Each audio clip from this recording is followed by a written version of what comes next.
Hi,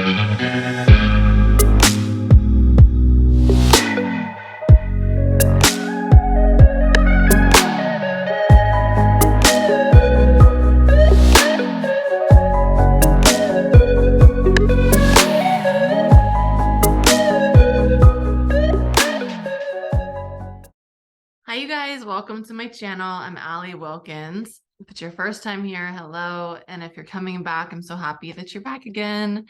So today what we're going to talk about is a subject that I think people are getting caught in loops in the self-help industry, in the spiritual community, etc. And I want to just start out before we talk about this. I want to start this conversation out with the idea that when you're listening to this, notice if you are getting defensive, notice if you are offended by something, if you're feeling triggered, and ask, who is it that you want to experience yourself as in this lifetime? How do you want to experience yourself? So I should probably tell you what we're talking about because you're probably like, what? So what I want to talk about is getting caught in a loop of trauma. So let's start at the beginning. When we first start learning about not necessarily self-help, but the spiritual industry and self-help industry are very intertwined.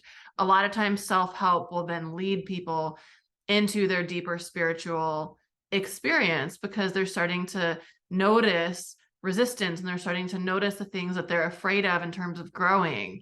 And understanding self-help and growth helps you immensely when we're looking at our spiritual self and releasing the parts of ourself that aren't us, right? Understanding who we truly are in a deeper perspective. But the thing that happens is we start to identify traumatic experiences in our life that have impacted us. And what happens is we become obsessed with them. And so I'm not pointing fingers at any particular people here. We get to look at ourselves in this conversation. And what I find is that people are so defensive when it comes to trauma, when it comes to, I don't want to say questioning trauma because that's not something that we're doing ever. If someone feels that they've had a traumatic experience, like obviously they have, no one can tell you what's traumatic for you, right? And then some situations are like very obviously traumatic. No one is questioning your trauma that you've experienced here. What I'm asking you to question in yourself is, why am I so addicted to my trauma? Why am I so addicted to identifying myself as my smaller self? So you might not identify with this when I'm saying trauma. And if that's the case, I want you to think about stories. Because that's honestly what trauma is. It's a story that we tell ourselves. And what happens in this industry is that we are told that we need to understand our trauma, that we need to look at it, that we need to feel it in order to be able to heal it, which is true to a certain degree. The thing is, people then feel the trauma so much and they start to utilize that as an excuse. They start to identify themselves as being that trauma or as being that story. So this could be something teeny tiny to something enormous, that it's like, oh, well, now I've identified myself as someone who's experienced this trauma and I'm unwilling to let it go. And like what I just said will apply to every human on the planet. There's no one who this doesn't apply to. So ask yourself, what are the stories that I'm addicted to?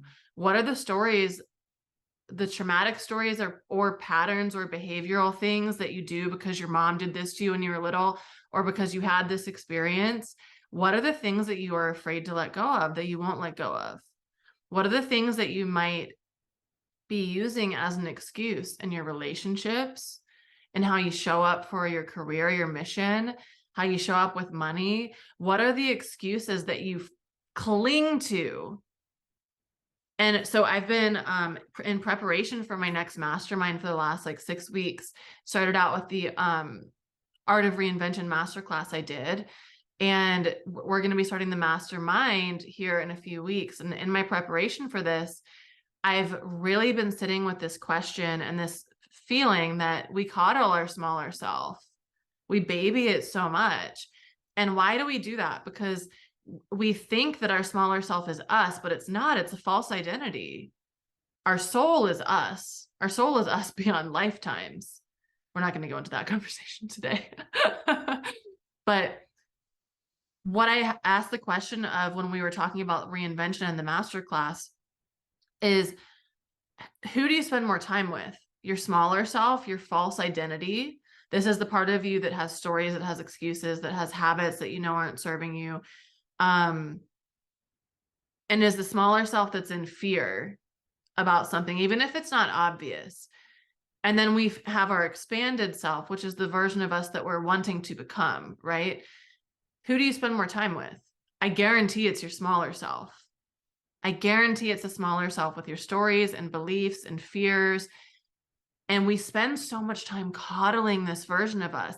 This is the trap that I think the spiritual community, we're kept in. We're kept in this loop, especially because once we're in this community, we are constantly seeing coaches and mentors and healers, all saying similar things. And so something that's happened with this is we stay so hooked into our trauma and our stories, and we don't let them go. And so how can you start to, well, let's start here. Ask yourself honestly in this moment. First of all, how many times do you talk about these stories per day? How many times do you think about them per day? How often are you letting them gauge how your life goes, or how are you using them as an excuse? Like, first, just get honest about it. Then what I want you to look at is, what is the percentage of my time that I'm devoting to my smaller self versus my expansive self? How much time am I giving both of these versions of me? Because honestly, neither of them are you right in this moment. You're somewhere in between. Who are you giving more attention to? Because whoever you're feeding is gonna get stronger and stronger and stronger, right? So how can you, and I'm pretty sure your answer is your smaller self. So how can you start to shift that percentage? How can you start to notice, oh, I'm going into this old belief system, or maybe I don't need to analyze why my dad said this to me growing up, or why I had this experience, or how I feel about, like, maybe I've done enough analyzing. Can I unplug from that a little? Because the thing that I've noticed for myself with trauma and with people close to me is that sometimes we're just perpetuating it over and over and over. Oh, well, I have trouble in relationships because this happened to me when I was growing up. Okay, but do you still want that to be your experience? I have trouble with money because this happened and I feel so much shame about it. Okay, well, can we unplug from that and plug into something new? What would happen if we changed our story around it and stopped giving it so much attention? Because is the version of you from 10 years ago anything like you are now?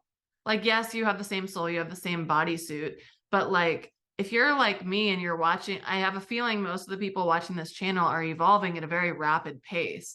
So is the version of you from 20 years ago when this happened, or 10 years ago, or 5 years ago, is it still relevant?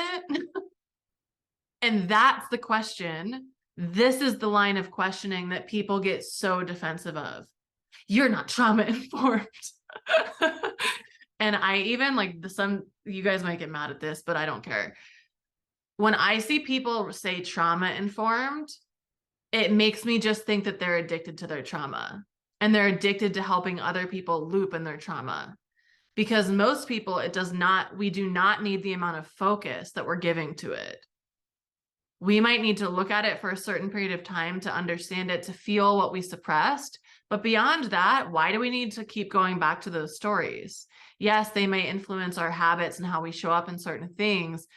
But again, it's the question of how much attention am I giving to my smaller self versus my more expansive self, that this isn't a problem for. So if you're getting defensive, you probably already dropped off of this video, but it's just a question of, like, why am I so defensive of this part of me? Why am I afraid to let this part of me go? With anything, we can create identities out of anything, you guys. So it's like, what am I clinging to as my identity? Something that happened 10 years ago, or stories that happened as I was a child? I can choose differently. And if I continue to choose differently, that adds up over time. And then in a year, whoa, I'm a different person. So yeah, I just wanted to ask you this question because it feels like, first of all, we've been in this period for the last 3 years specifically where a lot of people have been doing really, really, really deep healing work. And we're ready for something new. We're ready for a new beginning. We're ready to move forward. And the best way to move forward is starting to look at what is it? What is my vision? What do I want to create for my life from a clean slate? Not from the roots of the stories that I've had my whole life. How can we unplug those roots and allow new roots to grow in, to grow deep into the earth? And we're creating new from those clean, healthy roots. So, like I said, this conversation has been coming up for me personally. And I'm like, wait a minute, this applies to like everybody. It's not just me. And so I first did the Art of Reinvention Masterclass where we talked about this in depth. You can get it on my website. It's $44. But also into preparation for the mastermind I'm going to be running, which is called Unrecognizable. We're going to be starting it on April 4th, 4/4. And it's going to be a really, really powerful way for you to spend 6 months cultivating a new version of you. And I'm calling it unrecognizable because that's what I want your experience to be. I want the experience that you don't recognize your life in 6 months. It's like your experience in your mind, your experience in your physical reality is like, whoa, what happened over these 6 months? I look different, I feel different, I act different. And so I've done this myself so many times and with so many clients. But when we come together in a mastermind format with multiple people with a specific intention and focus, and everybody in the group is holding the vision for everyone individually, there's so much more energy amplified towards it. And then you have me as a guide and leader who's done this a zillion times myself and with other clients, that's going to be helping you with the unconscious mind. That's going to be helping you with your conscious mind. It's going to be helping you with the energetics. That's going to be helping you also with the physical, tangible stuff we're doing here on earth to set this in motion, like working with the mind mostly. And then working with the energetic aspects of that too. So I'm going to be talking more about that mostly on social media, maybe not so much here on YouTube, but that's going to be opening April 4th. Early bird, I haven't decided the early bird date yet, but it's going to probably end March 10th. So I always give awesome incentives for you to sign up early.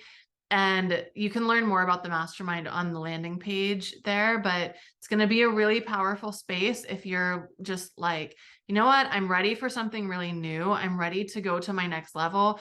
I'm ready to fulfill my potential.